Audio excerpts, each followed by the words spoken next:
Preparing to live stream. We've got about another 30 seconds, I suspect.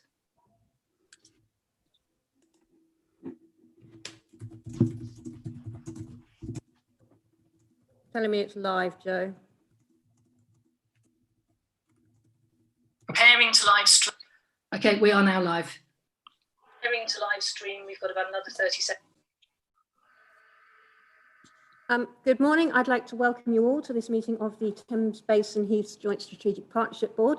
It's been a bit of a while since we've met, and as such, our first agenda item is the election of chairman. I've had one person put themselves forward for chair, and that's Councillor Jan Harwood of Guildford Borough Council. Are there any other people who'd like to put their names forward? If you could just raise your hand. Have a quick look. I can't see anyone else raising their flat hands. So if all those in favour of Councillor Harwood assuming the chair for this rest of this municipal year, if you just raise your hand, that'd be appreciated. Councillor Harwood, you are in the chair. Thank you. Thank you very much. So I'm guessing you want us to just kick right off and get started. So we'll start off with apologies. Catherine, do you have any apologies for absence? I've not received any, no. Thank you very much. Next item is minutes of the last meeting held on the 19th of September 2019. This has been a rather helpful crib sheet sent to me. Would you like me to follow that roughly, or do you want me to... It's up to you. I'm getting a few thumbs up, so if you'd like to, that'd be perfect. I think, having read through it, it is rather useful, so I'm going to stick to it if everyone's comfortable with that.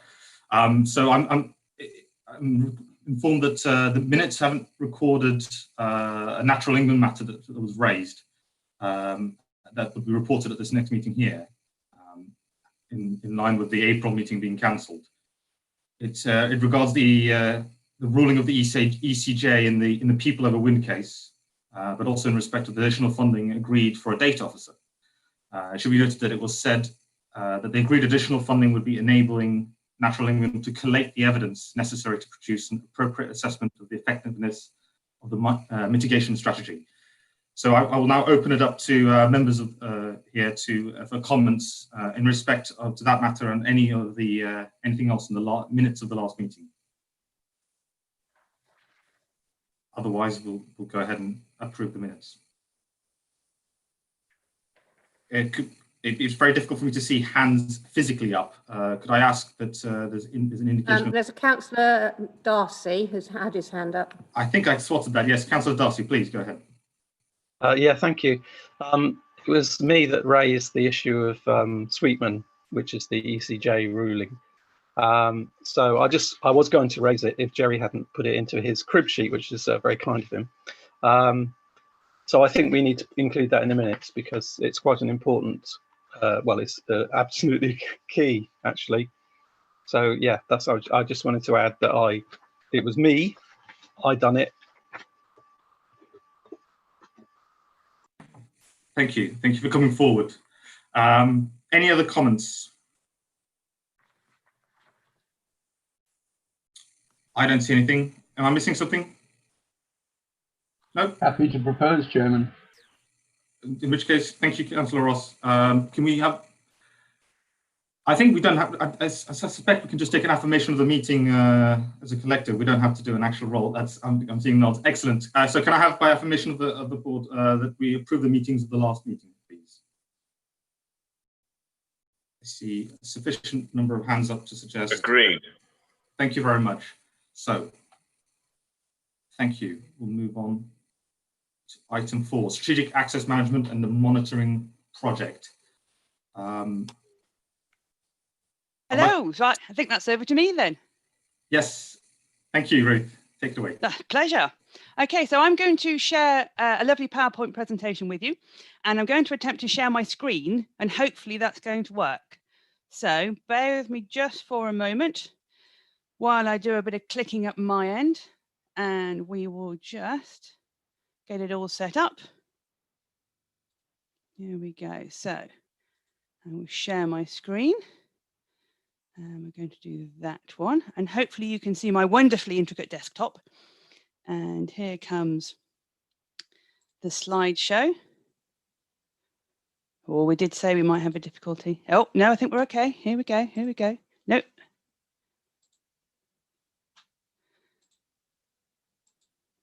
There you are. Okie dokie. So this is a not terribly long PowerPoint presentation, just giving you an overview of what's been happening since the board last met. So, hello, I'm Ruth, and I'm the new project manager for this amazing project. It's my delightful responsibility today to give you an update on what this brilliant team have been doing over the last year. I started in October, and today is day 24 for me in my new role, just to let you know. I'd like to tell you a little bit about myself. I'm a chartered landscape architect, and I specialise in landscape management. I've been engaged in a wide variety of projects, from new growth point developments, children's play schemes, environmental education centres, historic restorations, and of course, creating landscape management plans. I follow the Prince2 project management methodology, having been a practitioner. I'm a member of the Advisory Council for the Landscape Institute and a friend of the Landscape Archive at Reading, housed by the Museum of English Rural Life. I'm also a fellow of the British Dispensing Opticians and come to this role directly from a clinical setting. I'm a member of the National Clinical Committee and I'm Vice Chair of Oxfordshire Local Optical Committee. So as you can see, I'm quite used to partnership and committee work, and I'm hoping that's going to be quite useful for us. So this is a wonderful photo of our amazing team. These are the guys that have been doing all the hard work. This photo was actually taken at the Ministry of Defence Training Day in March, back before the world changed. And as you can see, we've got all the seasonal wardens there and our year-round team. Since the photo was taken, we've got 2 new starters. One of them is me, and I've said a few words about me, and the other is Daria, our wonderful Daria, who is our new data analyst. She brings a wealth of experience to the project. Her PhD studied the sparrow populations in London, and she has 10 years of experience as a research ecologist at the British Trust for Ornithology. Her speciality is large data set analysis and national survey organisation. And even Chris Packham is impressed because he quoted her work in Autumn Watch just last week. So just to let you know about Daria. We do have a new team structure, as was agreed in the last few meetings. And we have at the head of the pile there, we've got Stephen Rudd, who is with us today from Natural England. Stephen, did you want to say a few words at this point to say hello? Thank you, Ruth. Yes, if that's okay. Very briefly, hello everyone. So I'm Stephen Rudd. I joined the Thames Solent team in Natural England only in July this year, and the SAM team sits within that larger delivery team. But I have been in Natural England for 15 years, and I come from a number of different roles, mainly in protected species licensing and regulation. So I have the pleasure of having operational oversight of the SAM team in Natural England. And physically, I live in Guildford, so I'm really not very far away at all. But this is my first JSPB meeting, so it's a great pleasure to be here. And I've been a really big fan of this project for quite some time, even before I moved into this role. So I'm really pleased to be working with you all and with the SAM team now. So I just wanted to say a few things. My first impressions of the team have been great, in that I'm really impressed by how hardworking and innovative they all are. It's been a really difficult year for them, especially this is a team that relies on face-to-face engagement with the public. And they've more than risen to the challenge of that COVID has presented them.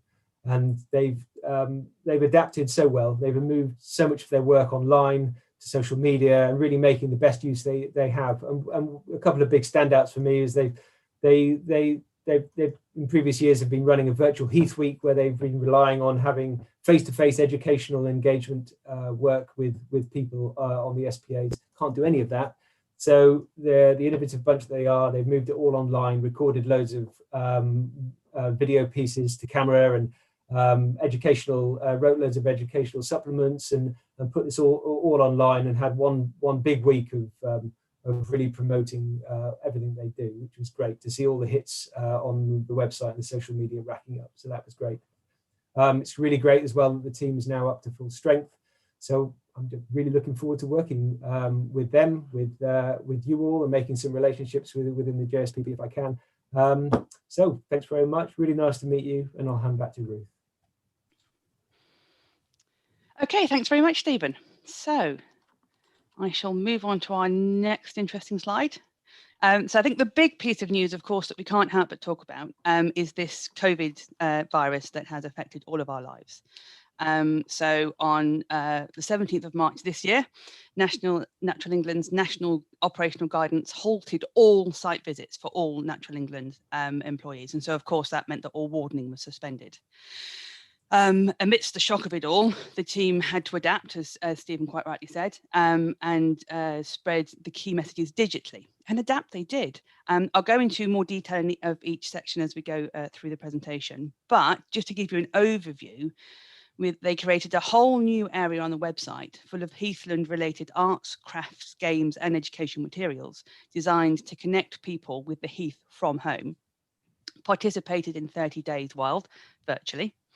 Collaborated with other mitigation projects, including Bird Aware Solent, to spread the word about protecting our wildlife and to learn lessons about how other people were doing things virtually. They created 51 species ID guides, promoted sangs for people to use in their daily walks, ran a social media and website wildfire campaign, published loads of blog posts, and the wardens returned to the Heaths in early June. So they did all of that in 3 months, which is quite remarkable, I think. Okay, so this is where I'm going to have a bit of an experiment in technology. On your Zoom screens at the bottom, you'll see a little series of icons, and one of them says reactions. So if you can find that reactions icon and click raise hand, that will let me know who has that element enabled in there. There we go. I've got a few going that. Are people finding it okay? Okay, yes, we've got some good hands raised. Good. Okay, that's really useful for me. So my next question is, who's had a look at our website recently? Hands up. Okay, good. So quite a few of you have. That's brilliant. It's definitely worth another visit because, as I was saying, we've made quite a few impressive changes. We've worked on the functionality a bit. The search area is better. It works better on a mobile phone. The homepage content changes more quickly, but we've got new pages for leaflets for people to download, loads of children's activities, information about volunteer opportunities, which isn't particularly relevant at the moment, but it's there for when we can pick things up again in the spring. All sorts of things about wildfire awareness and lots of blogs. And it's actually Sarah, our communications officer, who's with us today, who's done all this hard work. So all credit to her. The most viewed area of the website is the green space on your doorstep. It's yesterday's count, we checked, showed that we've had 67,700 visits since the last time the board came together. It includes up-to-date visitor information on all sangs and an interactive downloadable guide, which is really, really useful. You can see in the middle of the screen there's a little image that says View Ranger, and I'd like another show of hands, please. Who here is familiar with the View Ranger app? Okay, again, a few. Good. Yep, excellent. Righty-ho. Okay, so the View Ranger app is something you can download onto your phone, and it lets you log your walks and look who else has been walking nearby and see which routes they have taken. So one of the innovations that our warden Nick, who is also with us today, came up with back in October was to record some of the routes around the sangs in order to help people enjoy their time there, and also to link one sang to another. So we now have 57 View Ranger routes for people to download, and this number will increase over the winter. And so far, our 5 most popular walks have been downloaded a very pleasing 222 times. It's just a very lovely number. The other thing that's been particularly impressive is that the team came up with a QR code innovation. Of course, we can't hand out leaflets because of the risk of contamination. And so the team have created this QR code that people can zap with their phone, just like the NHS app when you arrive at a venue, when we could do that. And it takes you straight to the website, and then you can download all of the leaflets and access all the material that's available. So a really good way of spreading the information. I mentioned briefly that there is a volunteers area on the website, and so partners can post any volunteering events that they wish to promote, and that will reach our audience when we can do volunteer events again, which hopefully will become the spring when the weather improves and things get back to some sort of normal. The key message of wildfire and the threat to the wildlife has been a great theme that needs to be worked on. And so in June 2020, we launched the wildfire page on the website, highlighting the problems. And we explained to people why it's such a disaster for the wildlife, what folk can do to help, and how they can report issues. We also created a wildfire newsletter, which was aimed for local schools. And in the newsletter, we looked at why the Heaths are so special. And we have had the newsletter endorsed by all 3 county fire and rescue services, and they allowed their badges to be used on the leaflet. So that's a really good bit of partnership working. The newsletter was distributed via email to 43 secondary schools and 59 primary schools within catchment of the SPAs. And it's also available to download from the website, should you wish to have a look at it. Social media, as you know, is a really effective communication tool, and it's been very well used over this difficult period, and it's allowed us to promote responsible heathland use. The follower numbers continue to grow, and currently we have 1,030 followers on Facebook, 644 followers on Twitter, and 259 followers on Instagram. Throughout the summer, we've been able to use our social media platforms to continue to spread the key messages, which are stick to the footpaths, be wildfire aware, and know the green spaces on your doorstep. Can you see at the bottom of these slides, I've got a little pointer thing that I can perhaps use to, can you see here that you've got a number that's saying number of people reached? So that gives us an idea of how many people accessed each post that we put up. And the let's have a look. So yeah, so that this post reached 14,000 people, and since September 2019, our content on Facebook has had almost 127,000 visits by people. So that's the size of the audience that the guys have managed to generate through social media. And of course, we talked about wildfire on the social media also. And again, if you can see on this particular video here, talking about why barbecues are not a good idea on the Heath, that has reached 30,000 people. So that really important message is getting out there and to a much wider audience. Okie doke. So I mentioned briefly the 30 Days Wild initiative, which I'm sure you're all aware of. This is something that is hosted by the Wildlife Trusts, and it runs throughout June every year, encouraging people to engage with nature and undertake random acts of wildness. I particularly like that phrase, random acts of wildness. Of course, this year it was virtual, and our social media followers learned to identify the heathland species, record rare butterflies, take part in the Heathland at Home family activities, encourage responsible heathland use, and of course promote the alternative green spaces. Now the Heathland Hounds. I'm very impressed with this one.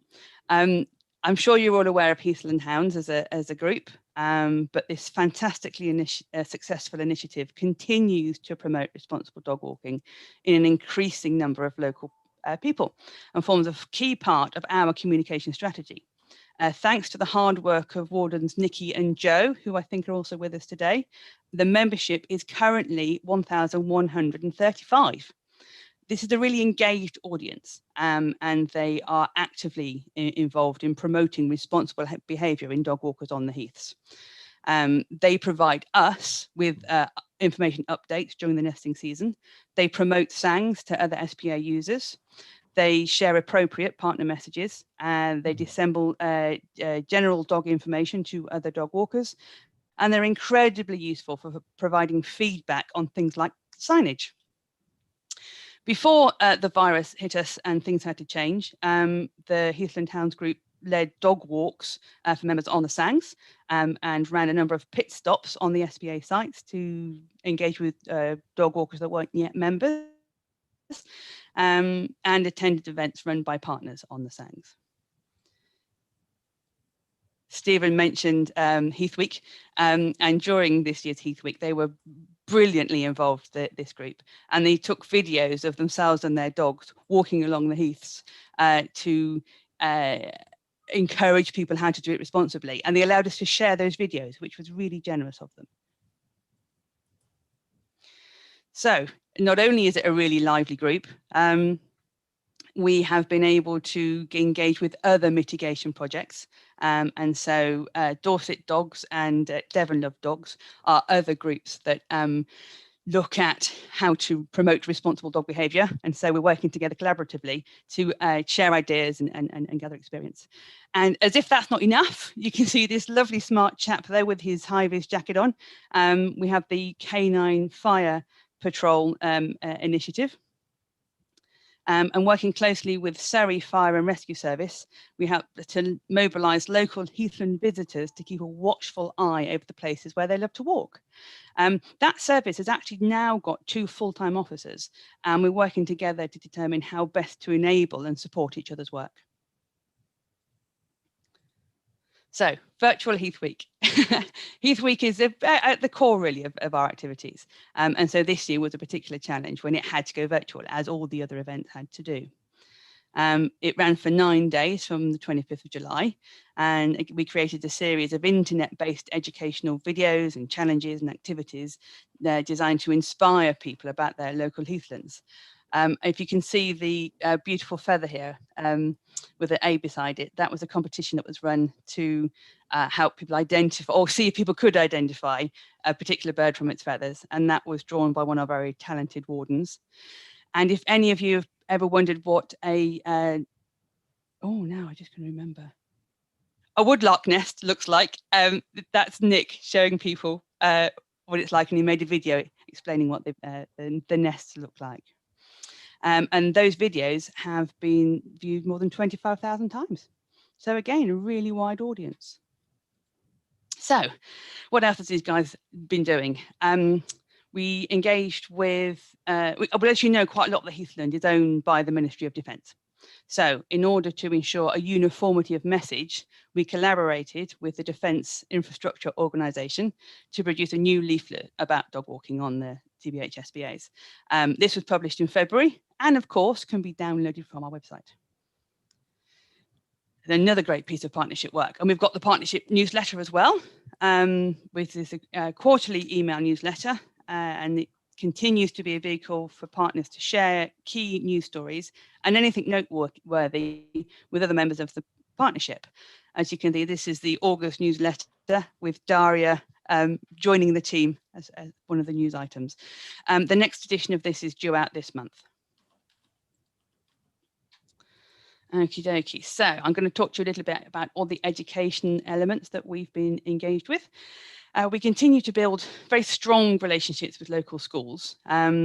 This is some images of our education officer, Michael, engaged with the Lunchtime Nature Club at Holy Trinity School in Soningdale.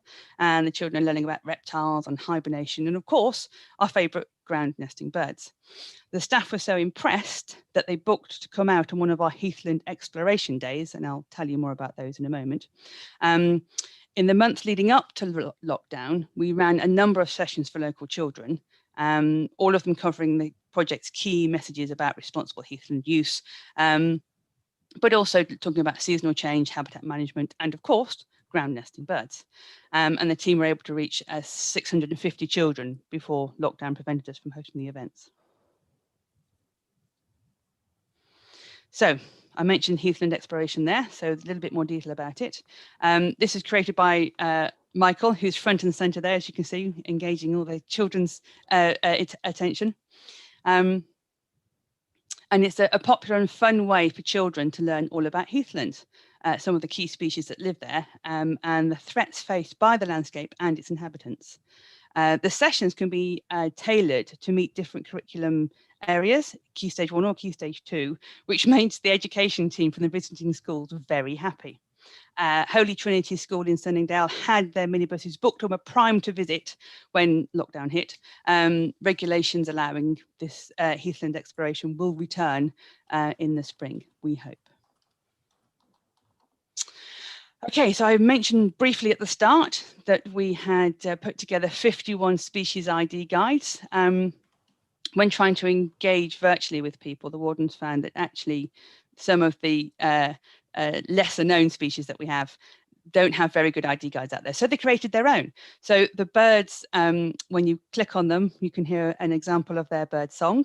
And we did flora and fauna. So we've got plants and things as well. And these were used quite widely in the social media posts that we've created. And they will be on the website later on this year, hopefully. But they'll be there soon. Sorry, Sarah, I'm not sure when they'll go on, but they'll be there soon and we'll let you know when they are. Okay, so another element of engagement we did was from June, we encouraged the visitors to look out for those silver-studded blue butterflies. Michael produced a blog post that introduced this under-recorded butterfly and included a downloadable guide to separating it from other blues. And so would-be recorders could be confident in their identification. And of course, this was supported by other social media posts to encourage participation. So just a reminder of these lovely creatures, which is why we do what we do. They're the recipients of all our good work. Another piece of really good news is that we now have 70 sangs. The 70th sang went on our list, and it's at Chertsey Meads. Of course, we continue to promote these green spaces through our social media channels and on the website. But it's great news that we've got more. Warden Mike is currently in the process of capturing the top 10 views from all 70 sangs. So that will be another bit of content coming out soon. And it's worthy of note, I think, that on March 9th, 2020, the Thames Basin Heaths Special Protection Area celebrated 15 years from its inception. I could go on and to cram a whole year's worth of work from this passionate and dedicated team into just 15 minutes-ish. I could only pick the highest of the highlights. I do want to say a great big thank you for the team for all of their hard work and their adaptability in these difficult times, especially Michael and Sarah. And a heartfelt thank you to Anne for all of her leadership, making this project so amazingly relevant and successful. Does anyone have any questions?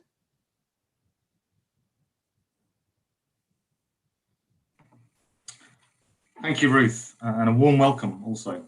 I think, yes, I'll open it up to the floor for any questions on this item. You can always put it in, you can put it in the chat box at the bottom if you want. I can see some hands. I see Councillor Victoria. Hi, yeah. Thanks. A very interesting presentation. I represent Chobham and Windlesham Ward, so I have lots of sangs and obviously Chobham Common on my doorstep. Right. I have to say I struggle a little bit with why the wardens weren't out, because they couldn't work from home, evidently, when they're wardens. It's a very difficult thing to do. But I'll park that, and maybe you can come back on that a little bit later. I'd be very happy to explain that. Do you want to do that now then, or shall I? Well, the regulations, well, we can comment to that another time if you wish, but yes, we can absolutely have a conversation about that. No problem. Okay, lovely, thank you. And I think for me, one of the things that I really struggle with understanding is who is responsible for what, particularly where we have Surrey Wildlife Trust, Surrey County Council and Natural England responsible for areas that overlap and interconnect extensively. You've talked about the fire service. As you will be well aware, Chobham had 2 large fires this year and a large fire last year. Now, it's great that we're raising awareness, and we do a lot locally about reporting small fires on Chobham Common, and we have a good response through. We've got a very committed community and a committed group that attempt to interact. So the Chobham Common Preservation Society is very active and very willing to do work. The problem that we have is the engagement around it, but particularly with wildfires. Surrey County Council, I know we've got representatives from Surrey County Council on the call. The recent engagement group that went out and looked at the common, which included Surrey Fire and Rescue, understood fully that a lot of the problems have arisen because of the management of the common, or the lack thereof. So there is a lot of gorse on the common, and as you know, gorse is a fabulous environment for spreading fire. The fire breaks aren't there. Rather than being heathland, it's rapidly metamorphosizing into woodland. And a rapid is a relative statement, obviously, because trees don't grow that fast, that quickly. But if you look at photographs that my wonderful residents have, that look at the common over the last few years, there is a huge difference. And that comes down to essentially poor management. Now, that isn't blaming Surrey Wildlife Trust in the same way that I'm not blaming Surrey Fire and Rescue for their actions, but we've just lost our local fire crew during the day, so that stops in December. As you will know, Chobham, I don't know if you visited Chobham Common, Ruth. I have Chobham, actually. I managed to do that before we had to lock down again. So Chobham is in places quite a boggy area. And we have wonderful areas that are called something or other bottom, and we know where those are. We know where they are. Our local fire service know where they are, because obviously they all have to live in Chobham in order to be able to respond in an appropriate amount of time. On the day of the big fire this year, they were out on the first day. They then unfortunately didn't have an officer, so they couldn't respond for the rest of the days. And as is widely reported, we had fire crews from all around the country who got stuck. They got stuck over and over again because they don't know where things are, because commons, I mean, I have only recently in the last 12 weeks started really walking the common, which I now do on a daily basis, and it's easy to get stuck. So I suppose I will come to a question, having given a great deal of background, and thank you everybody else for indulging me on this. So my question is, how do we improve the communication between Surrey County Council and their appalling cost-cutting measures that are going to result in us not being able to respond appropriately to fires on Chobham Common during global warming? But it's okay, because fires don't happen anymore because we've got fire prevention measures. How do we join Surrey County Council, Surrey Wildlife Trust, Natural England, the community that are wanting to get involved and wanting to help, but we don't seem to be able to move it forward to actually protect the common? I see people on the common every single weekend and every day taking mushrooms. There are no wardens on the common. I don't remember that there was a warden last week. Actually, they were working on a specific project because of the pipeline that's going through. But that's the first time that I can remember seeing a warden on the common for as long as I can remember. So how do we improve it? This is a question for Surrey Heath as well, because Heath's seen us out. We've got nothing about the Thames Heath SPA in Heath's scene. We've got a bit about our green spaces and volunteering with our green space team, but we've not got that engagement. And looking at the walks that we've got around this area, there are just the sangs. So should we be linking together walks that link together? So I can take a footpath from the centre of Chobham out onto Horsell Common, around the back of Horsell Common, out through another footpath, and then all the way back into the sangs at the back of Chobham High Street. I've got something like 15 5K walks now that I've done. Guess who's doing couch to 5K? So you know, how do we improve what we're doing? Because it's certainly the footpath walks keeps dog walkers off the common, and I've just recently been looking for dry walks. I can't run on the common at the moment, it's too wet. So how do we do that? How do we map it? How do I get people involved? How do we get it into Heath scene? Thank you, Councillor. Yeah, thank you. That's a very comprehensive question, and I think that's probably a little bit bigger than just Ruth. Ruth, I'll give you the first right of reply, but I'll then open it up to the rest of the board, who might Thank also. you. So I think it's a really very relevant question, and absolutely we can work together on finding a good answer. In particular, when it comes to the walks, that View Ranger app that I briefly banged on about, really useful tool. And like I say, Warden Nick has been working on routes that link SANGs to other SANGs, and so that there is already an element of that work in place. But yes, let's keep talking and let's keep working together on a solution.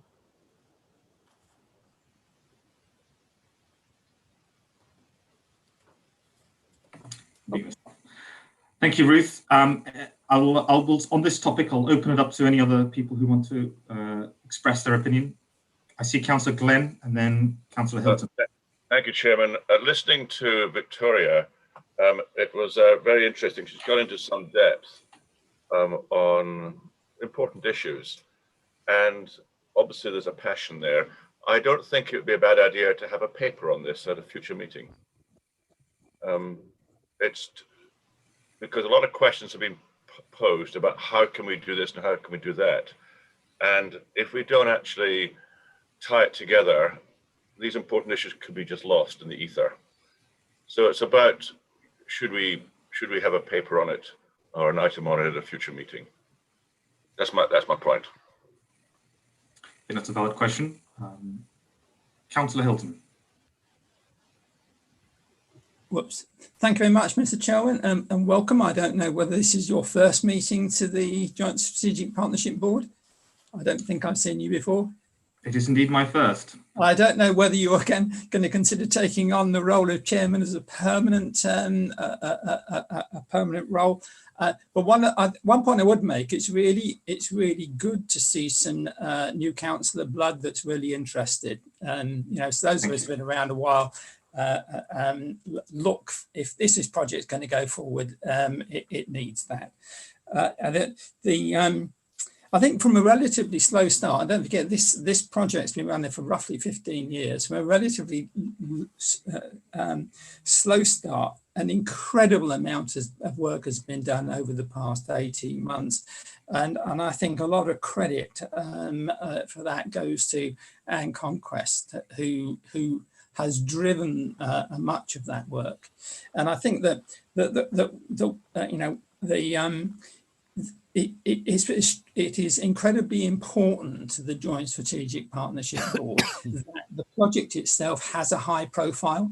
I mean, our fundamental rationale is to protect the habitat for the 3 protected bird species, and we cannot do that unless people are actually totally aware of the fact that we exist and that there is a need. So what I would say now is that on the basis of the work that has been done, we now, one of the things that the project has done as it's grown, and I think it's widely known in the ecological areas, is that it enables us these days to attract top quality staff. And I'm certainly impressed with Anne. I'm impressed with Ms. Sheldon. And we now have a PhD person who is going to be looking at the data. So the work that we do has got to shift some of its focus, and a significant amount of it, to creating the evidence base that will allow us to demonstrate to the world that the mitigation measures in the delivery plan actually work.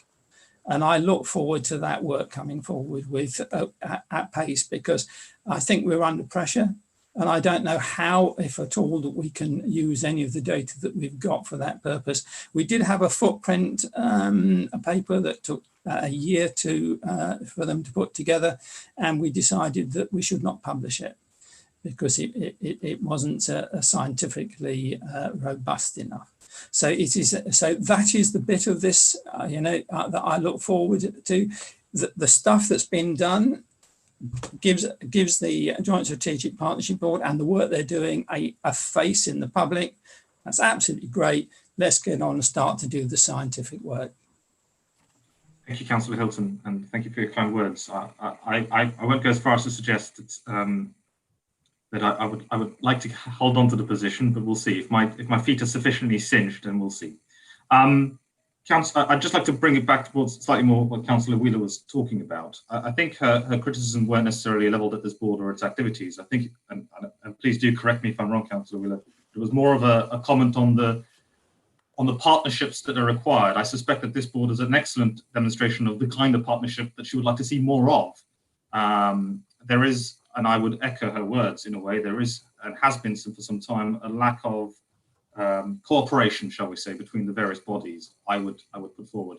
I think we could all probably attest to that. So yes, interesting ways in moving forward would be welcome. Councillor Ross, I saw your hand go up. Would you like to say something? Thank you, Chairman. I think David Hilton covered a lot of the ground that I would cover and far better. He and I have been with this right through. But I was very impressed by the amount of activity that has grown over the last 2 years, and especially over this last season with the COVID restrictions. Nothing is ever perfect, and I don't think it's our job as a board to micromanage what is done. But I do endorse what David has said about ensuring that we're getting the sort of information that we can use should we come under some sort of pressure in any way, and to look more carefully in various areas. We've got one about Chobham Heath, Chobham Common has been raised as one. I'm from Wokingham. We don't have any SPA in our, but we have an enormous number of SANGs, and therefore it's very important to be promoting those so people don't go into the SPAs. So I think that's part of the job. I think one thing that was raised, which I will want to link with, I'm also on the Royal Berkshire Fire Authority, and we had an even bigger fire some years ago back at Swinley Forest outside Bracknell, and learned a lot from that. But I think there's an awful lot of information about the condition on these areas, which should be held by the control rooms for the fire services, and I'll definitely take that up with Berkshire.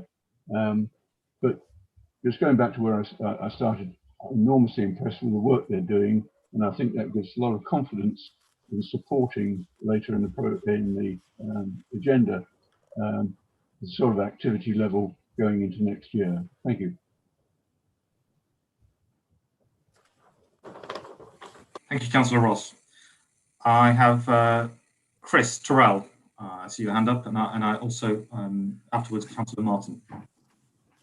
Thanks, Mr. Chairman. It's Councillor Chris Terrell here from Bracknell Forest Council. I'd like to thank Ruth for the presentation, which was excellent. I mean, it's comprehensive and it gives a real account of what has been going on in these very turbulent last few months, and it's also a real tribute to the team that they've carried on working. They've gone into this situation where things had to close down, and then have actually managed to make it bounce back really triumphantly, I think, in terms of just getting it in there, and to see the good comments from users of the website and people who walk on the SANGs is really important. The aim of this board is, of course, the protection of the habitat of the three ground nesting birds, all of which is of European significance. So I wonder, in this coming out of all this turbulence, and I appreciate the very short time you've been in the job, what do you see are the principal challenges of the next 6 to 12 months? Thank you. So I see that the engagement is key. And so engaging with people that use the Heaths and encouraging them and enabling them to use it responsibly, and understand the implications of their actions, and showing them that there are other spaces to use. We have seen, as you will, I'm sure, see in the report, that we've had a marked increase in our people counters of people entering the spaces. And so it becomes even more important that we educate the users on how special the heathland is. When I started this job, I was very proud of it. I was telling my friends, and they all said, well, what's heathland, Ruth? So there's a lot of work to be done in education and engaging the people that actually use the spaces. Yeah. And I think that's going to be our key challenge. Cheers. But we have a great social media platform, so I think we're going to be fine. Sorry, was somebody asking me a question? No. Okay. No, I think someone's forgotten to mute their mic. Okay, does that answer your question, Chris? Yes, thanks very much. And, you know, I look forward to it going forward. Thank you. Thank you. Councillor Martin, would you like to ask a question? Did you mean me? Yes. Oh, okay. Darcy, that's my surname. Sorry. Yeah. Sorry, you confused It's hard me to see everyone's surnames. No, that's fine. I understand.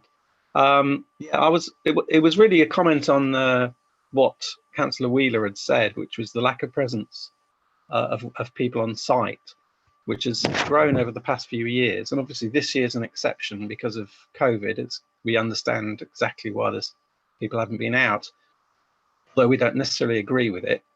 But there is a problem in that there's a growing lack of rangers and just people out on sites to keep an eye on what's going on.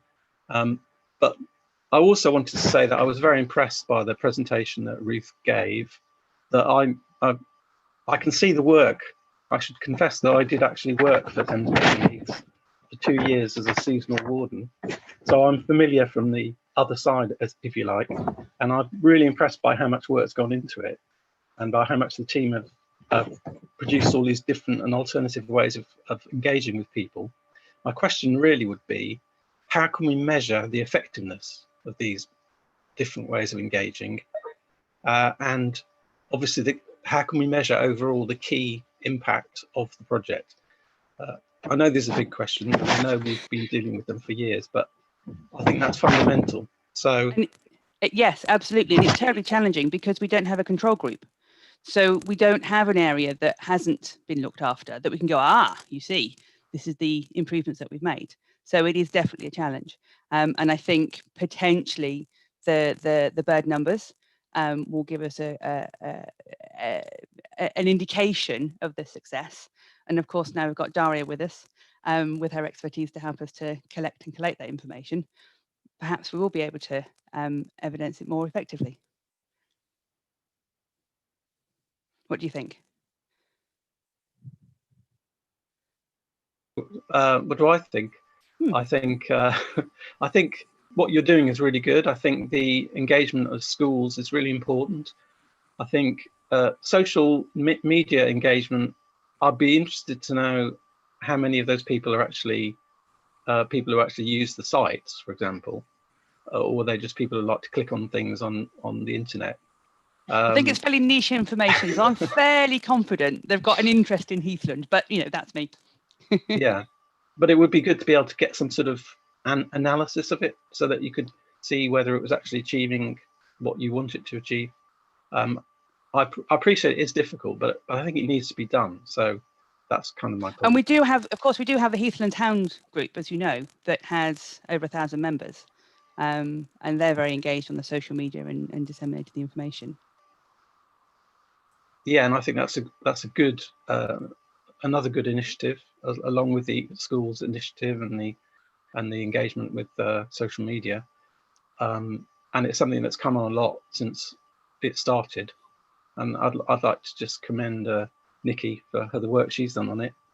Quite right too, absolutely. Thank you. Can I just come in here, Stephen Rudd, Natural England? Please do. Just to say, yeah, I take what you say, Councillor Darcy, about you're asking for perhaps more diverse evaluation statistics, aren't you, about the impact of our work? This is something that we are definitely thinking about how to gather more of that data. And in some cases, we need some better structures or systems in place to get counts. Maybe we're going to be looking at that. But also, you know, how are we having an impact through social media and schools and engagement? Again, these are things we're really keen on looking at. So I think by the next time we talk to you, we'll have a bit more of a better idea about how we're going to get some more solid figures on that. Thank you. Any other comments or questions? Scroll through the different pages. Councillor Harwood, I'd like to respond, please. I have got my hand raised, but for some reason you haven't come to me. I haven't seen you. I apologise, Councillor Bramhall. Please. Thank you. I'd like to respond as the Cabinet Member for the Environment and Climate Change at Surrey County Council. I'd like to respond to Councillor Wheeler on a number of her points she raised. Just to confirm that Surrey County Council took back the countryside estate from Surrey Wildlife Trust this year. So the countryside estate now principally sits with Surrey County Council within my team, and there will be a full rebranding. So there's going to be new notice boards going up that will clearly state it's not Surrey Wildlife Trust. However, Surrey Wildlife Trust do still maintain some sites on our behalf. With regard to the fire at Chobham Common, as you know, Surrey Fire and Rescue sits with Surrey County Council as well. I understand one of the principal reasons that it was so big and moved so quickly is because the fire breaks hadn't been maintained over a number of years. So that's something that needs to be seriously looked at. Can I suggest that if you need any more further information, you contact me directly, and then I can pass you over to one of my officers so that we can provide you with some further answers on what we're actually going to be doing with the Commons going forward, as we've now got control back. So I hope that helps. Thank you. Thank you. I'll email you after this. Thank you both. Thank you, Councillor Bramhall. I don't see any other hands raised. I'm looking at both the chat, participant screen and everything else. Councillor Terrell, did you want to come back again? Your hand is still raised. Oh, it's okay. That's all right. I forgot to take it down. No worries. Please, Chairman. In the absence of any... Oh, Councillor Hilton. One of the most telling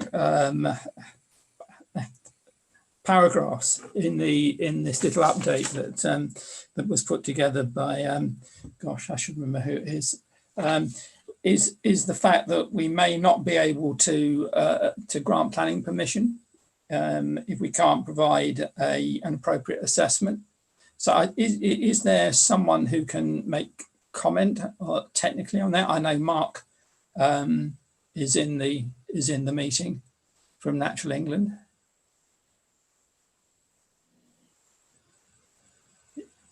It would be good if he could tell us what this actually means. Thank you, Councillor Hilton. Mark, that's a hospital pass to you, please. I'm used to them, don't worry. Hi, Councillor Hilton. I haven't seen the paper that I think you've got before you, but all of the local planning authorities are producing appropriate assessments on all of the individual planning applications that are coming forward now after the Sweetman People over Wind judgment. We've got agreements with a number of the local planning authorities, standing advice with them, so that we're not consulted on every single one. But with some local planning authorities, we are still responding to every single one. So appropriate assessments are happening. They are being done by the local planning authorities, and we are commenting on them. Good. So that means that that I can sleep at night, does it, Mark? I hope so. Thank you very much. Thank you, Councillor Hilton. I have Councillor Glenn, and then... Right, thank you very much. I just wanted to come back with regards to the conversation between Natalie Bramhall and Councillor Wheeler. Whatever comes out of that discussion, I would be interested, and if I'm interested, I think other people in the committee might be interested in some of the answers. So could we have them copied to us at whatever date those answers are basically completed? So it's not just a conversation between two people. That's why I suggested it come back to another meeting, but I'd rather we were told about it long before our next meeting. Could we do that, please? Thank you, Councillor Glenn. I think I support that. Yes, I think we'd all be interested in some of those answers. So can Can we circulate after this board, please? I'm happy to get my officers to get a paper together and to circulate to the membership if necessary prior to that meeting. Thank you. Thank you, Councillor. Much appreciated. I have Councillor Darcy. Yeah, I just wanted to come back on something that Mark Turner said. I think according to the National Planning Guidance, the competent authority must now assess the robustness of mitigation measures through an appropriate assessment. Well, we can't assess the robustness of mitigation measures without adequate data and a full report from Natural England on how effective this whole project is. Yeah. So I'm afraid that goes back to you, Mark.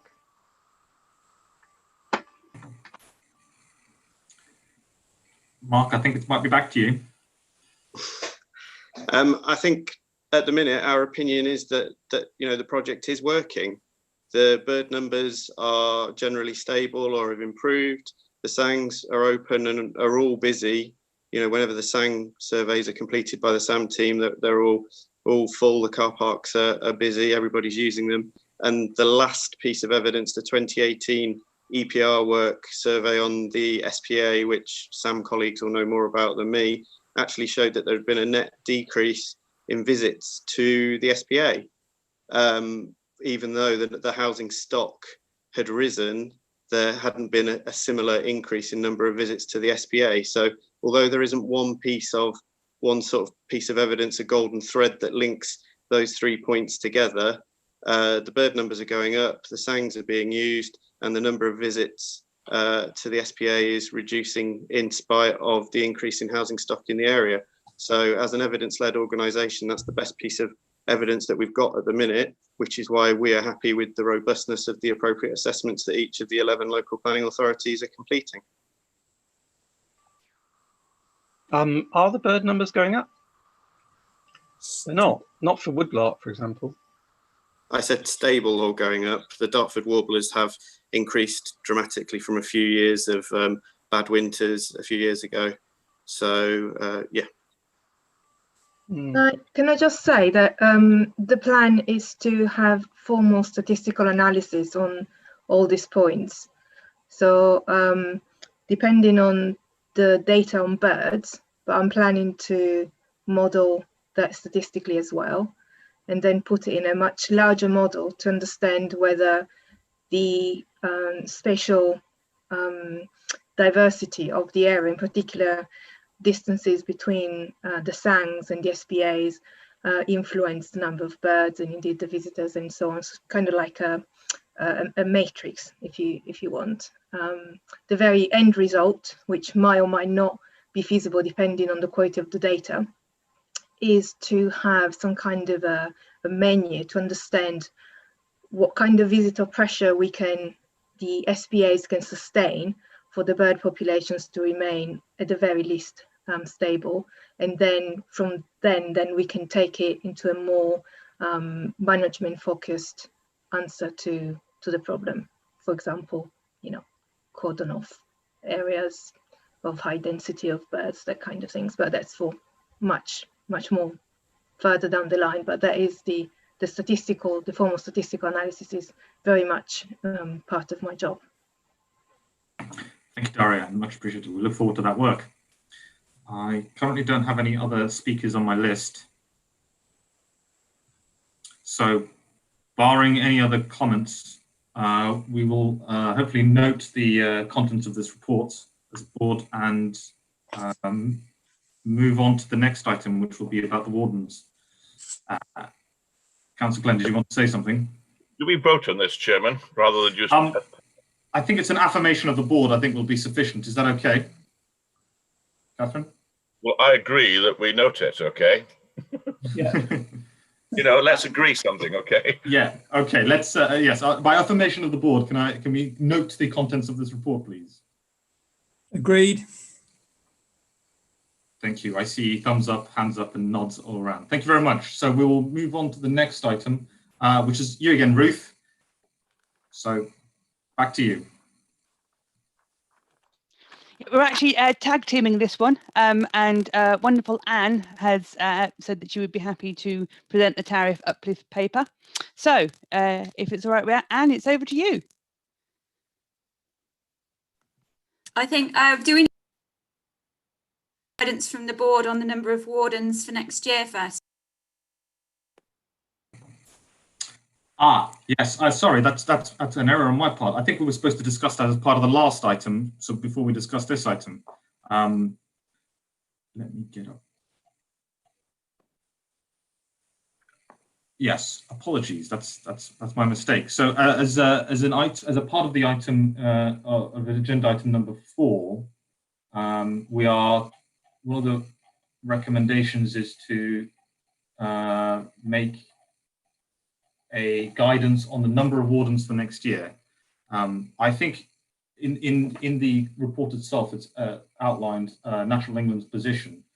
So I'll open that up to the board for discussion. I think the natural position would be to go along with the recommendations, but I think it's appropriate that we at least discuss this.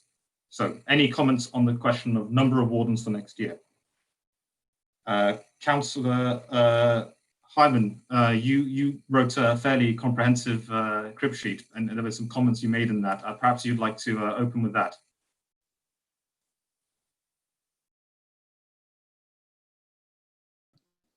Chairman, I'm not a member of the board, and so I don't know whether I ought to be making comments upon this this item. I will be happy to. My only concern was that we had the same. I mean, apart from the text that you've got, was that we had the same recommendation. I thought I saw in 2 items, and obviously we wouldn't want to make it under both of the items. One of the I think we need to understand, as I've put into the text, how many wardens were originally considered necessary for the amount of the housing that was being catered for. And on page 51, at paragraph 1.1, it says that was originally 55,000 new homes. I think that was 10, 12 wardens or something like that altogether at the time.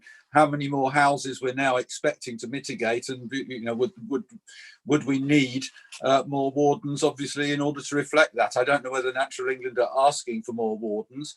I don't know whether they're saying that they think that we might have another series of spikes, but in this next coming year, if we've got another lockdown next April or whatever, if we don't have a repeat of the surge in visitors that we've seen this year, are we going to need more seasonal wardens or not? So that's something we very much need the boards to have some advice on before you decide. I don't know whether they're asking for more money for more seasonal wardens, Chairman. So perhaps you'd like to take that forward with the board. Thanks.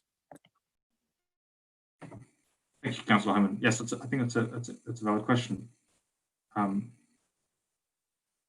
Can we get some answers to that, please? Shall I give you a little bit of background? Would that be helpful? That'd be excellent. Thank you, Anne. So obviously we have had quite a lot of change in the structure of the project. Last year we recruited the education officer, Michael, and we've also got Daria now on the team to help us with the data, and we also have Ruth on the team to help me with managing the project.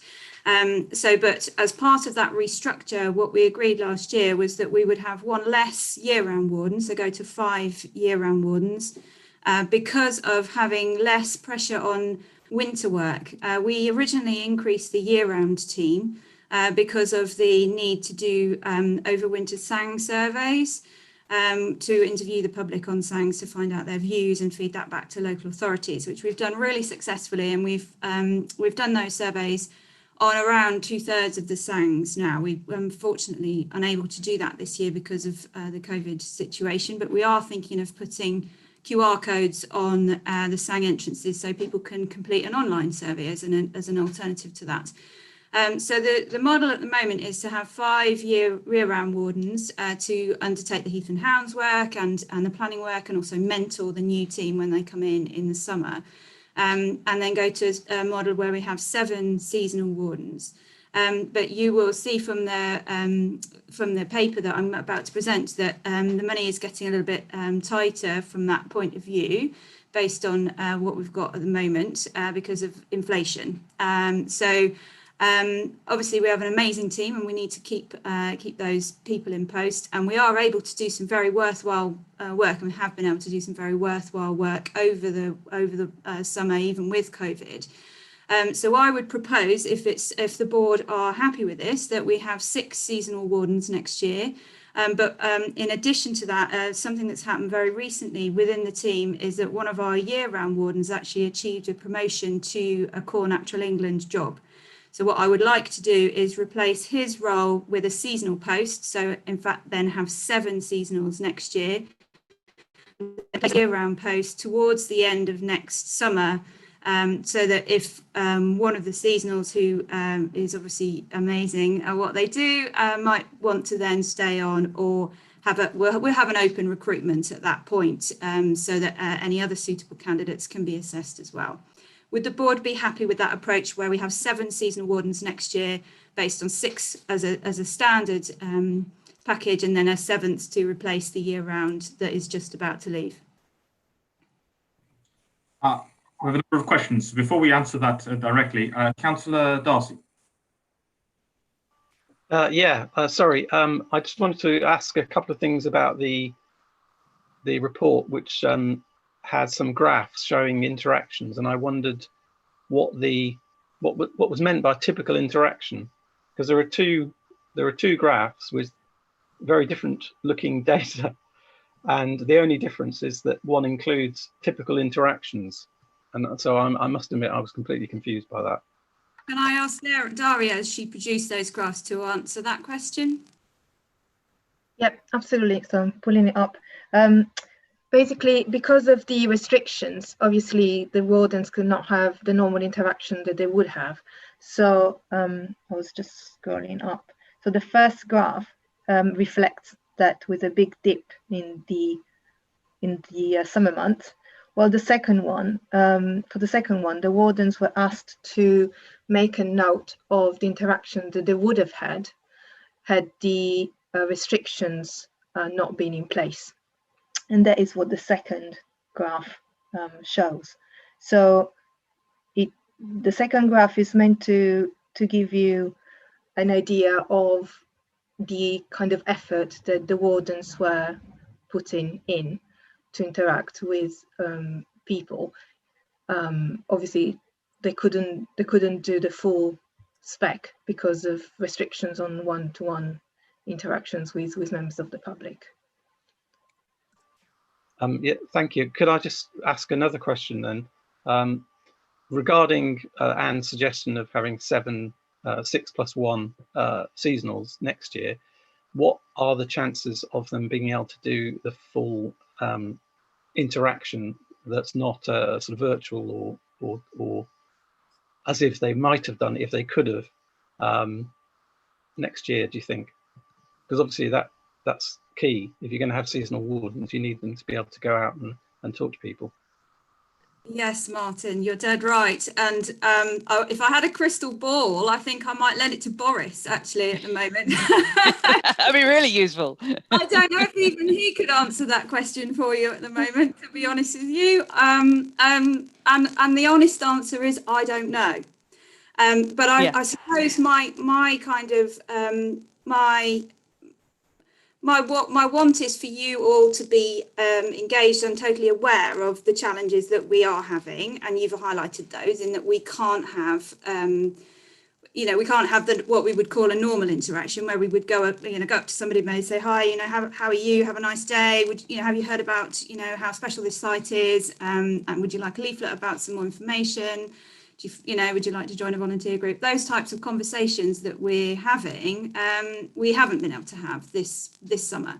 And we don't know if we're going to be able to have them next summer. But I hope that you've seen that despite that, we still have managed to engage with a huge amount of people.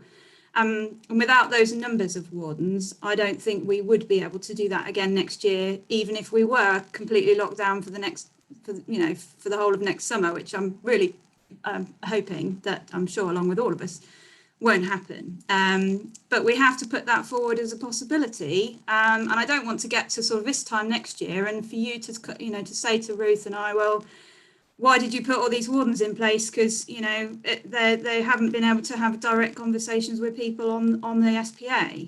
So I guess it's sort of, you know, trying to build some engagement from you and to ask for your support really I suppose firstly the approach that we've taken for this summer in very challenging circumstances, and also to give us that go ahead really to make sure that you're happy with us to complete the recruitment with the same sorts of numbers of the wardens that we've had this year.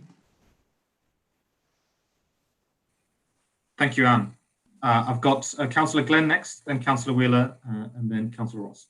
Okay, I put my hand up at the very beginning because I'm trying to work out going from 6 to 7 seasonal wardens, and the explanation that one person's moved on or been promoted, so a position is being substituted. Are we talking about a cost implication here? Could someone answer that, please? Yeah, yes, we are, but actually it means it's actually slightly cheaper because we won't. I'd like to congratulate Jamie Neves on receiving the promotion, but he's actually we're planning to move him across to Core Natural England on the 1st of December. So there'll actually be a saving over this financial year of his salary between now and the end of the financial year. Between now and the 1st of March, because that will be when the new seasonal warden will be starting at the same grade. Well, speaking as a person who's involved in the finances, that's good news, all right. So, Chairman, are we actually giving guidance here? Because that's what the recommendation is, to give guidance, not to actually make decisions on this. Am I right in that respect? That is my understanding. Can I just get a confirmation from Anne, who's nodding? So we're giving guidance. Yes, please. So I'm happy with the guidance we're giving, but when we have our next meeting, we're going to have a, I'm sorry about saying the same thing, we're going to have some details about this for us to make a decision on the guidance that we're currently giving. We can't just willy-nilly agree more wardens. Okay, well, no, that's not what we're asking, actually. Sorry, Councillor, again, to interrupt. What we're saying is, are you happy for us to continue with the current model into next year, given the current COVID situation? I've got no problem with that at all. We had 6 wardens this year, and we've had 6 wardens actually for the last 3 years over the summer. In fact, we had 7 that started on. Oh, sorry, excuse me. Don't you just love working from home? We have had 6 for the last 3 years, and so therefore we're not actually asking you to change anything that has already been agreed. But what we're saying is, are you happy under the COVID situation for us to continue with the model that we have agreed? That's very clear. Could have been done in 5 minutes. Okay. Personally, I am happy with keeping the status quo. But if you need more wardens later on next year, then we need to have you do an item for us. So that we want to make sure we do the job properly. Thank you. Yep, absolutely. Thank you, Councillor Glenn. I've got Councillor Wheeler next. Thank you. It's actually just responding to, as you know, Surrey Heath is live streaming this, and there is a question that has come up on the Facebook feed that I think, given that we're all about engagement and wanting more people to engage with this, that I would be grateful if we could answer. And the question is that he's feeling very strongly, and some people may know who Stephen Fry is. He used to be a warden with Surrey Wildlife Trust, and certainly locally was well known and loved. Cubs, etc., all out on the common doing volunteer stuff when he was around. And his view is very much the fact that there are no site-based rangers at all on Chobham Common, and that this is creating a problem, and that also for the whole of Surrey County Council there are just 3 rangers for the whole county. So it was really to get a reaction from those people here as to whether or not they felt, given, and it seems a very timely question given that we're talking about the number of wardens for Natural England, as to whether or not we feel that is safe, reasonable, and a good way of managing our heath space. Thank you. Thank you, Councillor Wheeler. Anne, would you like to respond to that, or Ruth? I can talk to you. Hello, Stephen. Good to have you interacting with this conference live. Yes, we as a wardening team, as a SAM wardening team, we obviously try and ensure coverage across all of the special protection area on land that we have access agreements on, which is nearly all of it actually, and obviously Chobham is one of those. So we do warden at Chobham and all of those special protection area sites. We can't really comment on the level of wardening provided by either Surrey County Council or Surrey Wildlife Trust. That is obviously for them to decide. And, you know, I think we do need to take this point back from Councillor Wheeler that, you know, there are ways in which we can engage with these partner organisations, and we will do our best to make sure that we're finding solutions to some of these issues that are being found locally. Thank you, Anne. Councillor Ross, you had a question. Thank you, Chairman. John Glenn, I think, covered much of what I was going to say, and I endorse where we got to with him. I think part of what we just need to consider at some point in the meeting is when we have the next meeting, and therefore, if there is need for us to decide anything in terms of the number of wardens and not wanting to hold back on them being able to do the best they can, whether or not we're in a COVID situation, which of course today we don't know. Councillor Ross. Councillor Tyrrell. Thanks, Mr. Chairman. Yes, I would endorse the what Councillor Glenn has said. I think the rationale's been set out. I do take on board these have been very uncertain times, likely to continue to be uncertain, not least because we couldn't have the meeting we planned to have in the spring. Hopefully, now that we have got established virtually, we can continue the 2 meetings per year cycle, which does actually then give people a framework to work to. I think it is difficult. I suppose the only question I would have in this is around whether you can keep wardens, but then I guess that's been a sort of perennial thing, really, in terms of, you know, in terms of how you do that. But overall, I would support the rationale. Thank you, Councillor. Yes, we have an item. Our final item of the evening will be date of the future meeting, so we'll get to that in due course. So going forward, I don't see any other speakers on my list. I'm just going to check through all the various pages of members. No, nothing in chat. In which case, are we comfortable approving the let me get my phrasing right. Apologies. Well, we're on the second part of the recommendation here. I take it on still on item 4. Is that correct, Chairman? Correct. Yes, we're still on. I expect us all to agree on the guidance regarding the number of seasonal wardens. We've discussed that. Having agreed to that, do we have to then go on to approving the tariff uplift? Because that's also in the recommendations. I appreciate that. I've just been looking at that, and I think that's part of the nested item that's coming next, and we will approve that in the course of the next item. I think fine, Chairman. That's fine. Thank you. So yes, can I have an affirmation of the board agreement to give the guidance regarding the number of seasonal wardens in the current COVID situation? Just to clarify, that's suggesting that we're comfortable with the current strategy on warden provisions in light of the COVID situation. We're not actually making a decision on the number of new wardens or less wardens, or et cetera, et cetera. So can I get affirmation of the board, please? Agreed. Agreed. Excellent. Thank you very much. And now we can move on to the next item. Apologies for the confusion. Anne, I think it's up to you. Yes, it is. Thank you very much for that. It gives us a little bit of support and confidence from you as a board to ensure that we know that we're doing what you are expecting. So thank you. That's very helpful. So we're now moving on to the tariff uplift document that you will see in item 5. Before I start though, I'd just like to thank Sarah Bunce and Michael Jones and Simon Thompson for running the project over the summer.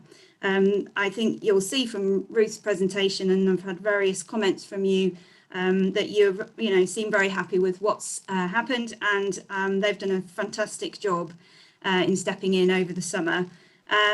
I'd also really like to welcome Ruth to the team, and she's doing a super job. She's only been here for a very short amount of time, but she is really fantastic, as I'm sure you've seen from her presentation. And Daria is settling in well to the team too, and she's, I think, going to be able to really help us to bottom out some of these questions that you're asking about, is it really working? Are we really stopping, the pressure on the SPA from this approach? And I think we all need to recognise that it will take time to pull this information together. But Daria is absolutely the best person to do that for us. And also thank Stephen for coming on the call, and welcome him as our manager as well, because he's been fantastic in supporting the team as well. So in order to pay for all these fantastic people, and I believe that we really have got a very strong team, we need to make sure that we have sufficient funding for the SAM project. And we talked last meeting about the tariff originally being set at £630. And since the last meeting, we have tried our best to get more figures from the local authorities about housing and about the numbers within 5 kilometres of the SPA.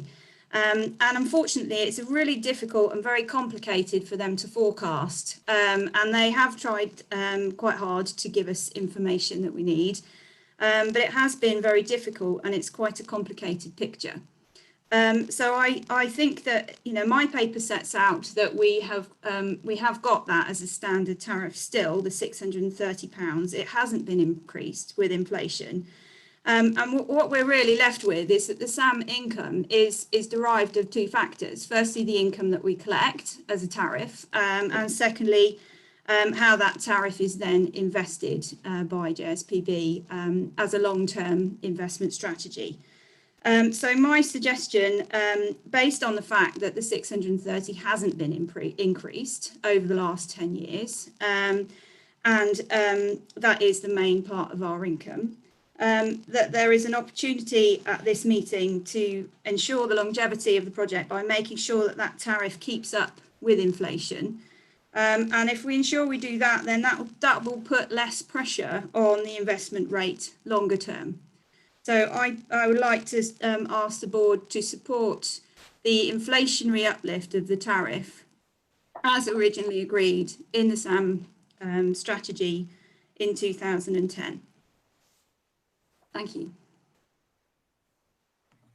Thank you, Anne. I'm now going to open it up to the board. But I'd just like to note that the recommendations in front of us is that we note the contents of this report, that we agree the tariff uplift detailed in the report, that local authorities implement appropriate mechanisms to collect the tariff by January 2021. That is the recommendation.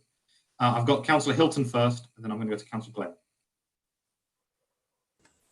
I've raised the issue of the fact that the access management and monitoring tariff has not increased for a long time, and I asked about the issue of it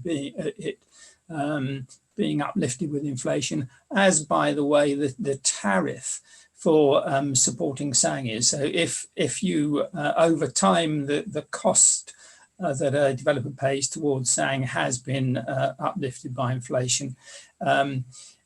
Knowing a little bit about the finances through the good work that's been done by Jennifer Wadham, it seems to me perfectly reasonable that we should uplift this by inflation, because the costs are going up. And as soon as we get to the point of where we can say all this work delivers that, then it's a very easy sell. But I would still recommend that we go through the process of councils to gain more money from this. Thanks, Councillor Hilton. Councillor Glenn. Thank you very much, Chairman. I'm glad you let David Hilton come in at the beginning, because I was actually going to recommend we do the increase. So that's two of us in agreement. Bearing in mind the last conversation we just had about the possibility of maybe needing more wardens, whether that happens or not is not a question. But I don't see a problem. It would be really useful for the SANGs to receive more money, because as you can see, over 15 years, evolution has taken place. I, like David and others, were here from the very beginning. I can't believe that amount of time's gone by. I really can't. But if we don't actually move with inflation, we're going to end up with having to do a massive increase at some point. And I think the developers might throw their hands up in anger, and we end up, facing a scrutiny committee at Parliament. Don't really want that to happen. So I'm all for doing what I would consider a modest increase as is being proposed at the paper. And we've got quite a big agenda ahead of us, Chairman. Yes, I appreciate that. Thank you. Councillor Tyrrell. Yeah, thanks, Mr. Chairman. Happy to support, but I would just note that, and I think this came up last time, there may be the need for revised supplementary planning documents in some cases for some authorities. So I would just ask that we caveat the recommendations or add to them by saying that we would do this as soon as possible following due democratic procedures if it's not possible for it to be done in Jan 21. Just we can cover that off properly and make sure that everything is in place for this to work. But I do support the idea of an increase. Thank you.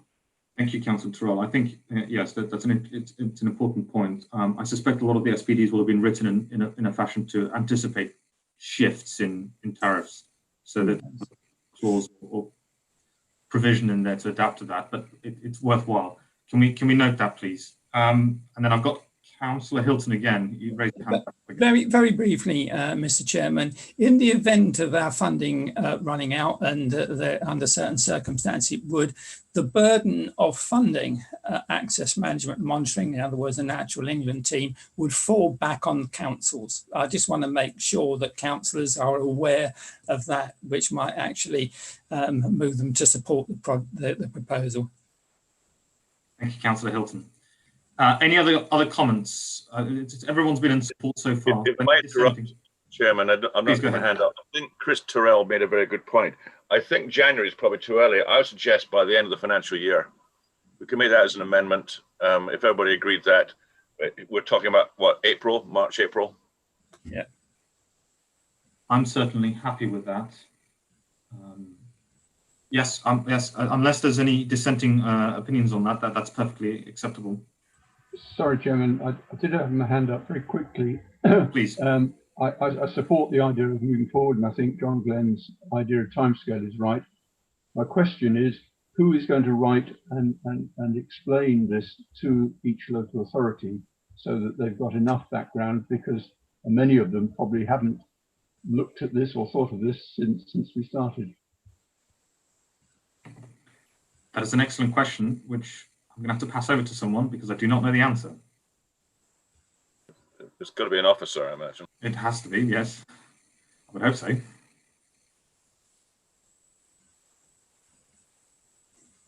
No volunteers yet.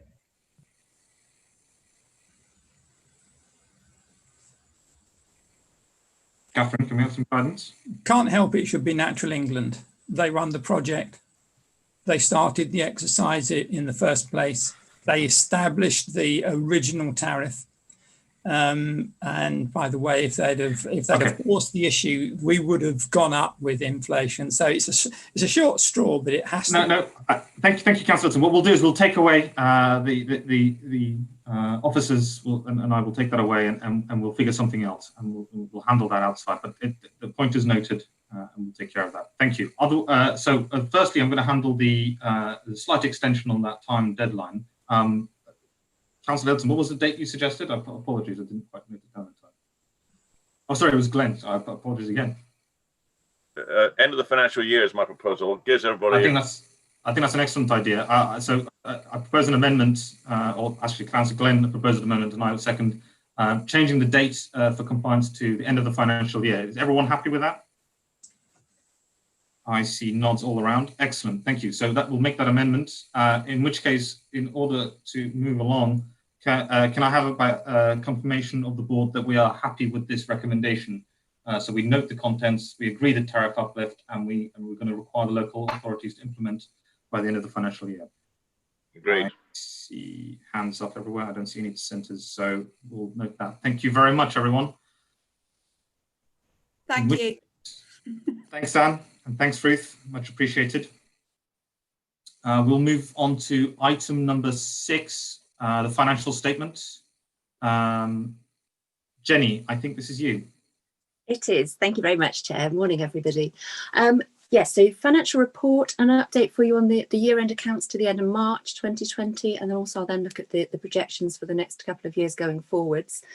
So just to pick out the key points from the report, really starting with the final accounts to the end of March 2020, which is shown in Appendix 1 of the report.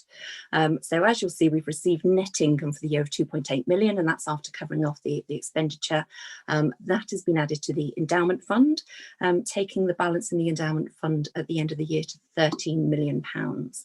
Of that, 5.6 million is held in the investments and 7.4 million is held as a cash balance by HCC as the administrative body, and that's the amount that we have available to make further investments with at the moment if the board decides to do so.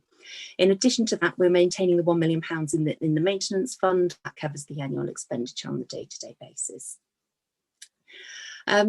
Just talking about the actual tariff income within the year. So actual tariff income and interest received was 3.2 million, a 1.4 million pounds increase on the 1.8 million that we'd projected at the last September 2019 meeting.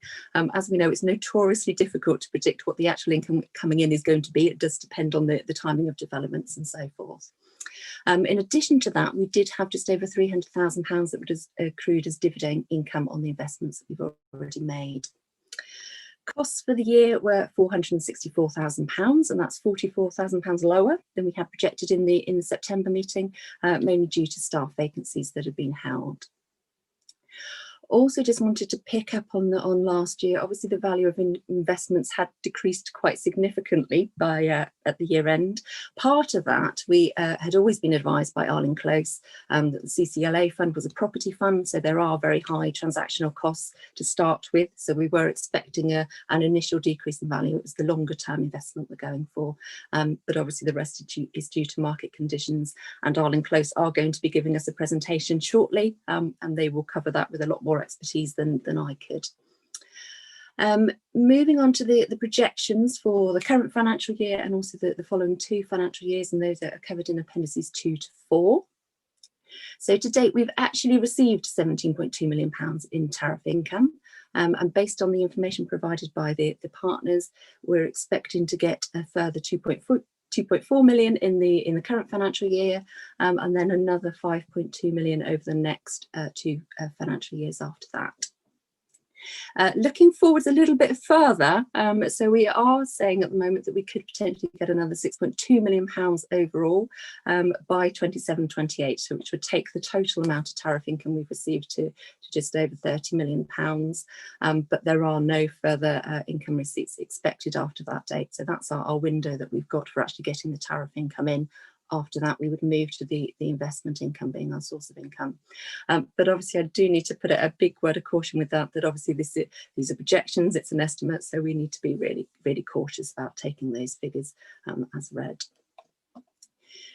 The annual expenditure for those future years, and that includes the management fees from Natural England and also HC as an administrative body, is expected to be 557,000 in the current financial year, rising to 572,000 by 22-23. Worth saying that is in line with the business plan.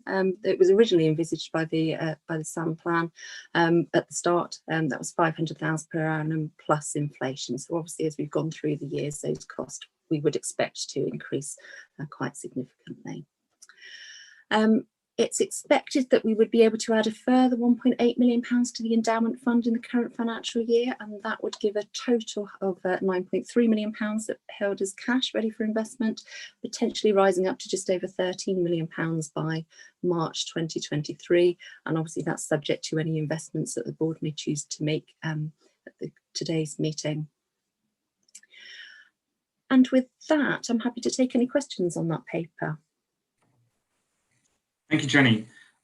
Just for reference, the recommendations in front of us here today is that the financial position for the year ending 31st of March 2020 as shown in Appendix 1 are agreed, that we transfer the maintenance fund to the endowment fund to maintain a balance of 1 million in the maintenance fund, that the project financial position for the 3 financial years to 31st of March 2023 is noted, and that the actual cash balance held within the endowment fund as at 31st of March 2020 of 7.412 million, and the projected balance of 13.272 million by 31st of March 2023 is noted. So those are the recommendations in front of us. So I open it to the board for comments and questions.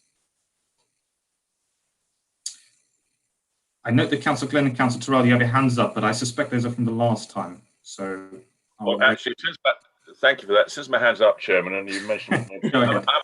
I'm happy to move as listed, quite frankly, unless there's lots of technical questions. The whole lot.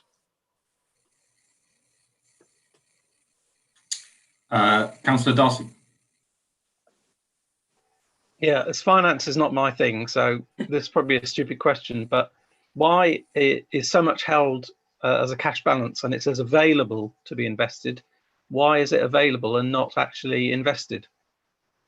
That is for the board to decide. So obviously, as the administrative body, we collect in the tariff income receipts. We will then hold it as cash until we have the directive from the board to invest that. And as you'll see in the investment working group paper, we just set out what are the conditions, the requirements of the decision that we need to make that. And we do also have, as I've mentioned, Arlene Close are here to give a presentation on the state of the current investments, and also to make some recommendations for what the board may wish to consider for further investments as well. So does that mean it's been sitting there because we haven't had a meeting for over a year? It's just been sitting as cash? Yes, yeah. Some of it is, obviously there's some that has accrued over the current year as well. So yes. That's not very satisfactory as a system, is it? I wouldn't have thought. I think absolutely, yes. So we have the investment working group to consider what we might do and make recommendations to the board. I think this year in particular, obviously we were due to come to the April meeting, and we had Arlene Close lined up ready to give a presentation to the April meeting, which unfortunately has been cancelled. So yes, it's one that we have got set up that at each of these meetings we will have an update of the financial position, and also Arlene Close have agreed that they will come along and give their presentation to make some recommendations. Thank you, Jenny. Councillor Glenn. Yes, to really respond to the point that Martin Darcy has made. We did the last face-to-face meeting that we had as a working party, the working group on finance. It was within the first 2 weeks of March. It was the last face-to-face meeting before we started going virtual.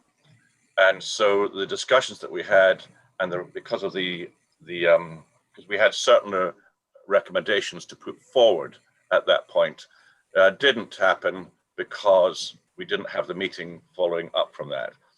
So that's really, in this case, the reason for the long delay. Frankly, our job is to fund the maintenance of SANGs and look after the 3 ground nesting birds. And we're not an investment group. And if we go back about a year, the whole point of getting started with Arlene Close was to move some money into investments. This was just before A, the Brexit decision, B, the government election, and we didn't know about it, COVID. Now, if we could go back in time, it wouldn't have been the ideal time to invest, but we did, because we were always being told you should just get into the investments. They're a long-term deal, and you shouldn't worry about short-termism. But speaking short-term, I would imagine that since the viruses, virus vaccines are now appearing, I know stocks and shares leaped about 5% when the good news came out. So I imagine the figures that we were looking at recently with Arlene Close, we're not looking that great. I think it was about $500,000 down was the sort of figure, I think was the figure. I imagine they've probably gone up. So the short-termism we shouldn't worry about, but the long-termism is really what it's all about. Thank you, Councillor. I'll finish there. Councillor Hilton. Thank you very much indeed. I was one of those who was very frustrated about the length of time it took us to get to the point of being able to make some investments, because money sitting in the bank, if we go back a few years, we got 1%. Today, I think we'll be getting much less than that. So, but we have now a strategy. I think that's the important thing that that Councillor again has mentioned, and that part of that strategy is that recommendations should come back to the board. There is a small working group. I'm on that working group if the members wish me to continue, that is. But we as a group will bring back recommendations supported by Arlene Close to this board, and it is this board that will make the decisions. And if someone thinks that six months between making these decisions is unreasonable, that could be changed. But I think that the first tranche of investments was made, say, just before or approved before the end of last year, and probably invested in the beginning of 2020, and that was £6 million. So we are where we are. We now have a process. I think that process actually reasonably works, and if it doesn't, it is the this board that can make recommendations for change. Chairman, if I might come in, I'd like to thank David for that. And actually, since the Hampshire County Council is the banker, I'm not really the person to be proposing this. I'd like someone else to do it. Oh. Although I agree with it. In that case, I would like to move the motion. Thank you, Councillor Hilton. In which case, unless there's any dissenting views, which I have not seen, I've not got anyone else down to speak. Councillor Darcy. It's a seconder, Chairman. Just 1 second, sorry. Before we move on to that, I think Councillor Darcy had his hand up for some time. I just want to give him a chance to come back on that. Yeah, I was going to say that I was just asking the question to understand why it happened, and I do appreciate that there have been special circumstances. So I just wanted to check that the system was in place to make things work better, and clearly that they have. So that's fine. I'm happy with it. Thank you, Councillor Darcy. In which case, I've got Councillor Hilton proposing. Can I have a seconder, please? I'm prepared to second that. Thank you, Councillor Ross. I suspect we're not going to have to take a full round of votes for this either. I haven't heard any dissenting views. So are we all comfortable to vote by affirmation of the board? I'd like to abstain, Chairman. Okay. In which case, if there are non-voting, well, Councillor Glenn, is that due to your position? It's because of my position, yeah. I understand. And otherwise, apart from Councillor Glenn, in the absence of abstenting, no dissenting voices, can I get an affirmation of the board in agreement with the motion, please? Agreed. Thumbs up. Agreement everywhere. So we'll note that Councillor Glenn has abstained, but other than that, everyone else is in agreement. Thank you very much. I'm just trying to save a little bit of time where we can. It's going to be a long meeting otherwise. Well done, Chairman. Thank you, Jenny. We'll move on to item number 7. Is that you again, Jenny? Which is back to me again, yes. So I just need to say at the start that obviously as the administrative body, we can't provide the advice, and on that basis, I'm not actually a member of the investment working group, but obviously we do have a role in supporting the financial administration. So that's why I'm presenting this report, and I will introduce the key points, and then I'm sure that the 3 board members of the investment working group will also want to add to that and lead any discussions that ensue. So as you will see from the report, one of the things that is due to be considered by the end of the calendar year actually is the membership of the investment working group. So the 3 current members are set out there in paragraph 19. The report also mentions the investment strategy for the JSPB, which is enclosed within Appendix 1, just to pull out the key points within that investment strategy. So it was based on annual expenditure, of approximately £500,000 per annum, but rising with inflation each year. It had been agreed to keep a balance of £1 million in the maintenance fund, and that was based on having 2 years worth of annual running costs, if you like, to avoid the need to have any forced sale of investments. The strategy included what was deemed a sensible level of risk, and that was on the basis that obviously it wanted to be as low as possible whilst maintaining the required return to enable to fund the wardening in perpetuity. So at the time that was a target return of approximately 2 to 3% above inflation, and it was also recognised that the interest on cash balances is unlikely to be sufficient to meet the target return, and that investments were likely to be needed, and we're saying that it's currently 0.1% is the rate of interest that is being paid on the cash balances. You'll see from the report that the investment working group are asking the board to consider increasing the balance that we hold in the maintenance fund to £1.5 million. And that was just in view of the current uncertainties around the house building and tariff income. But as I say, I'm sure the investment working group members will lead the discussion on that. The report does note the contract arrangements surrounding Arlen Close, so that's just to us the independent advisors for the board's awareness, and then also moving along to the balance that we have available for investment. So as we know, we've already invested £6 million. There is that £7.4 million that's available to invest now, with Arlen Close due to give us some proposals very shortly. And if I then go on to the scenarios that we've put together, so there are some graphs in Appendix 2, which is just to give an indication really, and I think things that I wanted people to take from that is that just a small difference in the rate of inflation, the rate of return can actually mean to quite a significant difference in whether the funds would indeed last in perpetuity. I think it is worth saying that there are a large number of assumptions within that modelling. Obviously going back to the crystal ball point, what happens in 70, 80 years of time or so, we just can't say at this point. So it's to give an indication, not to be taken as read. Do need to go through the investment decisions section of the report. So that's in paragraph 36 onwards in a little bit more detail, just should there be any decisions made on any investments to be made today. So I do really need to emphasise that obviously HCC can't give any financial advice, and therefore the investment decisions are made solely by the board, and also that all risks associated with those investments are resting solely with the board.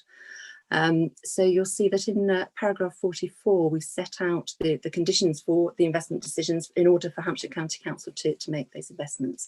So it does need to be very clearly documented, and by that we mean the amounts to be invested, the dates that we would want them invested by, and also obviously the investment funds. It also needs to be in accordance with the advice of the independent financial advisors. And I do need to stress that HCC will need to have that evidence in place before we can actually physically make the investments on behalf of the board. The other thing that I just need to ensure that members are aware of is because the JSPB is not a separate legal entity, HCC is actually making those investments on the board's behalf. And that does mean there are some practical implications of that the board just needs to be aware of. So those are set out in paragraphs 38 to 43 of the report. Very broadly, that does mean we need to comply with the accounting requirements for HCC, which is a presentational thing, I should say. But perhaps more significantly is that the investments come within HCC's treasury management strategy, and that puts some limitations on the amounts that we can invest in any one given year. So it's just to be aware of each year in February, our Cabinet and Council will improve the maximum amounts, if you like, that Hampshire County Council can invest, and that includes any investments made on behalf of the JSPB. So it's a timing thing. It doesn't mean we can't make the investments. It might just mean that we may need to wait a little while before the investments can actually be made. And that is all I wanted to say, and I will hand over to the investment working group members, who I'm sure will want to add to that. Thank you, Jenny. Yes, I'll pass it over. May I start on behalf Please. of the three members? Yeah, somebody made a comment on the chat that the amount of money that we have in this reserve of £1 million is excessive. I think that all of the actions that have been taken by don't forget, not the investment working group, but the board, are fairly cautious. And what we want to do is make sure we had funds available to fund Natural England for more than 1 year, because of the uncertainty in gaining tariff income from development. Greg from Arling Close will be talking later. One of the things that we have chosen to do as well is look at the way in which the funds are invested, and what you'll notice is that of the three funds we're invested in, they are relatively different. So one is in property, which is the one that has declined most, but by the way, because it's more costly to buy into it, it was always going to have some costs at the outset. I don't think I'll say any more than that, because I really think it would be worthwhile if Arling Close were to give their presentation now, and it will be much more, it will gain more clarity than anything I think that I can say. Thank you, Councillor Hilton. Councillor Glenn. I'd like to back up everything David has said, especially with regards to the 1 million. It's compared to the value of the money that we have, it's a smaller percentage of the total. And prudence is the name of the game here. We need to, in view of the last decision we made and the view of the working party, we do need a minimum of 2 years cash available to keep the ball rolling. To reduce that would be dangerous in my books. In fact, I'd like to leave more in the cash account, quite frankly, but that's because I'm very, very conservative when it comes to investment. But I think we're dead right. I think we should get on with Arling Close, and that'll help us in our deliberations. Thank you, Councillor Glenn. From a practical viewpoint, we have a number of recommendations in front of us, and are we going to hear the presentation from Arling Close before these we approve these recommendations? I think that would be a good idea. In which case, we have to exclude the public from at this point in the meeting. Can I just get a conversation that we're okay with doing this way around? Hear the presentation before we make any decisions on the items here. You're looking for a vote, Chairman? No, it's not. I'm asking Democratic Services if It's Joe. I'm one of the hosts. I'm not from Democratic Services, but I do know if we stop YouTube, we can't go back to it. Exactly, which is why I'm just asking for confirmation that that's how we'd like to proceed. Are you there, Catherine? Yes, sorry, I was muted. Yes, that's absolutely fine, but we just need to make sure we formally exclude the public and press first. Okay, in which case we'll go ahead and that. I'd like to thank everyone who's watching online. Thank you for attending, and we look forward to seeing you again. And we could now stop